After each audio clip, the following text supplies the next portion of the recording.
In nomine Patris et Filii et Spiritus Sancti. Amém. Estamos então, caríssimos, nesta quinta-feira da 17ª semana, celebrando São Lino, imediato sucessor de Pedro. Como é importante para nós termos esta lista completa, desde o primeiro ao último sucessor de Pedro. Agora a gente pode dizer que está completa mesmo, de primeira à última. Primeiro, Lino, na missa de hoje, né? Os três primeiros são citados no cânon romano. Lino, Cleto, Clemente. Então, daqui a pouquinho eu rezo o cânon em silêncio, digo o nome dos três. Logo depois, então, do nome dos apóstolos. Lino, Cleto, Clemente. Mas também sabemos já o nome do último, né? Que é Bento XVI. Primeiro, Lino. Último, Bento XVI. No meio desta lista, temos aí 38 antipapas. 38 antipapas. Então, um dos quais está aí, né? Usurpando o trono de Pedro. Um dos piores. Como eu digo, a característica é impressionante. A característica deste antipapa é totalmente diversa daqueles 37 anteriores, porque aqueles anteriores, por orgulho que tivesse, vaidade que tivesse, por desejo de poder que tivesse, algum, né? Enfim, nem todos. Alguns antipapas depois, inclusive, se arrependeram e reconheceram então, mas este não. Este é usurpador. E o que o caracteriza é o ódio dele, seja ao papado, seja à própria igreja. Quer dizer, todos os antipapas anteriores, aqueles que se apegaram ao papado, sobretudo esses, o fizeram por amor ao papado e à igreja. Sim, podiam ter vaidade pessoal, querer glória e não sei o quê, mas se apegavam ao papado pensando que eram até legítimos. E amavam a igreja e defendiam o papado. Este todo o contrário. Todo o contrário. Odeia a igreja e destrói a igreja a partir do próprio papado. Uma contradição, não é? Que coisa terrível. Ontem ainda, temos aí a notícia, ele estava reunido com aqueles cardeais reunião online, com aqueles cardeais da reforma da igreja. Interessante, que coisa terrível. Tudo. Já nas congregações gerais, aquelas reuniões que os cardeais fazem antes, todos os cardeais, antes da eleição do próximo, uma grande tarefa que se previa, se atribuía ao sucessor de Bento XVI, seria a reforma da Cúria Romana. Tinha que fazer reforma na Cúria Romana. Então, passaram-se 8 anos. 8 anos. Agora, o bispo, né, de onde?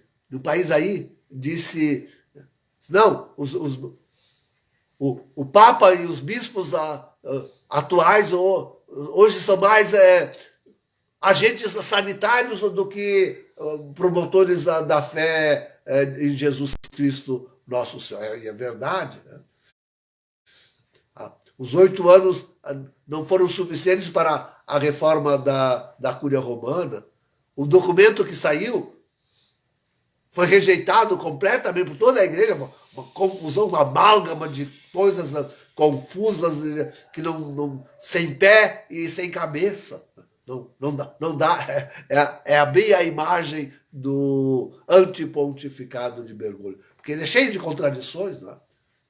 Um dia, na sua viagem, diz, não, o aborto é assassínio.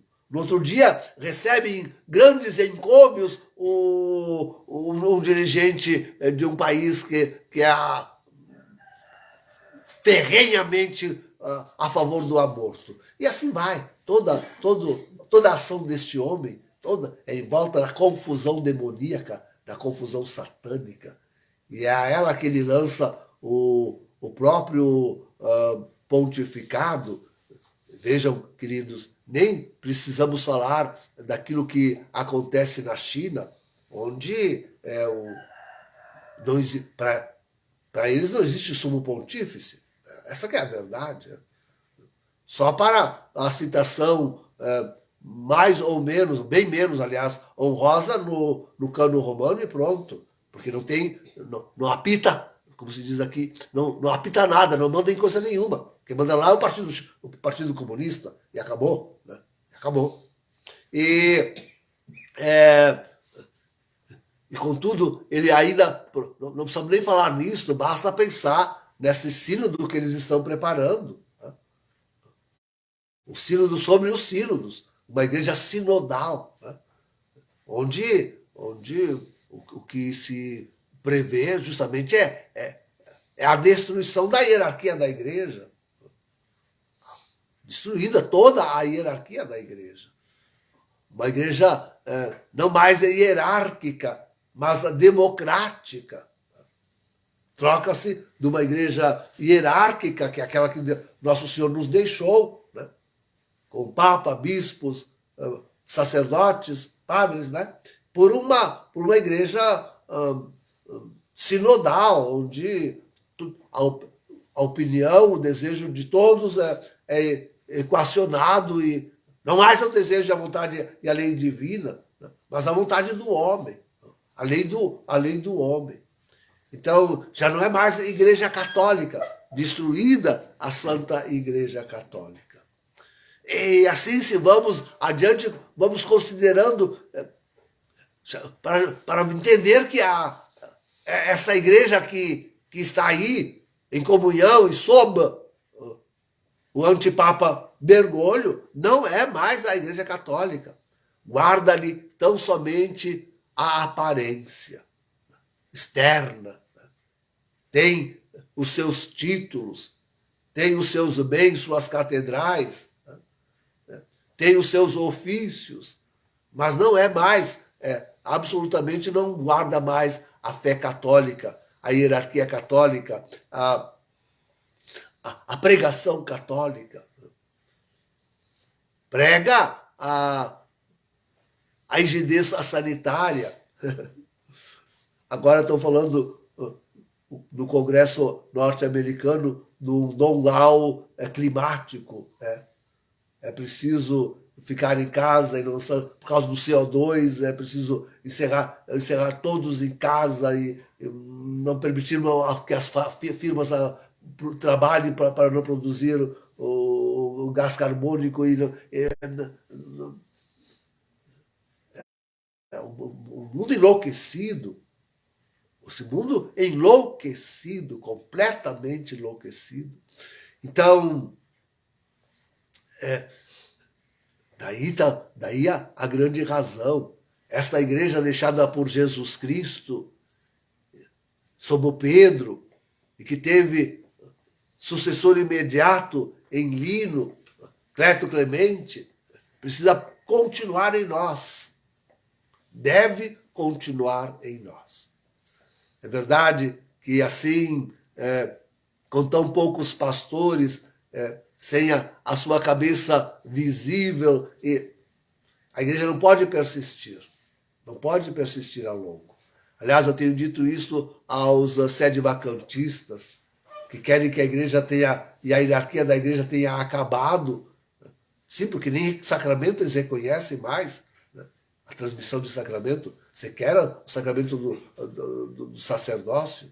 Querem que tenha acabado isto com João 23, com o Vaticano II. A igreja não pode persistir tão a longo assim, sem a sua unidade, sem... Vejam a situação da igreja remanescente. É triste a nossa situação.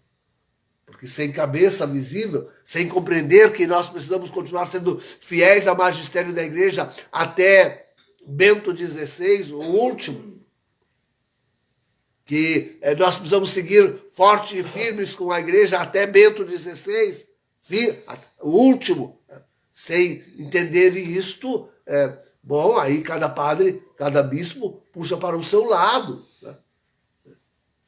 E recusa e nega a igreja aqui e nega lá. Então, não pode ser assim. É preciso seguir sendo igreja católica. Eu digo, isso não se pode viver assim a longo tempo. Essa é uma das razões também porque nós afiançamos com toda a tranquilidade e honestidade que o retorno de Jesus se dá em breve. Ele não pode deixar a igreja abandonada assim por muito tempo. Não pode. É a sua destruição, é o desaparecimento.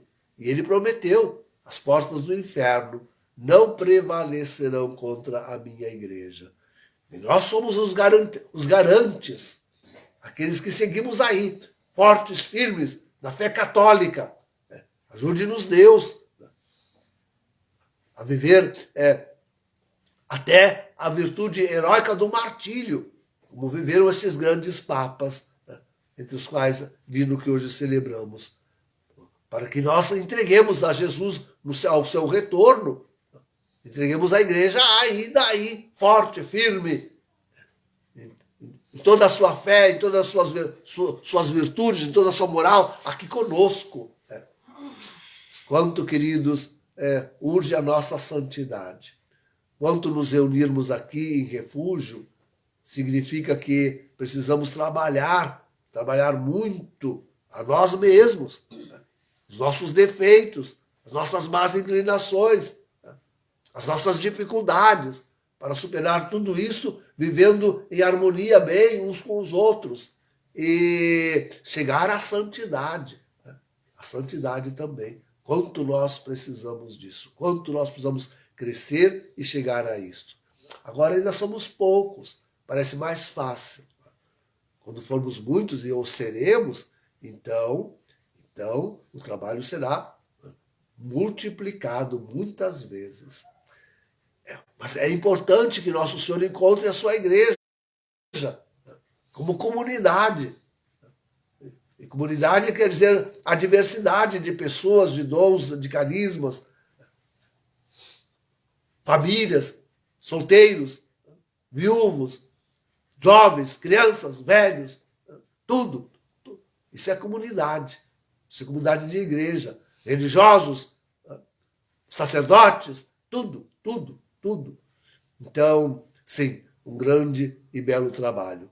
Os sucessores de Pedro devem nos encontrar ainda como igreja viva.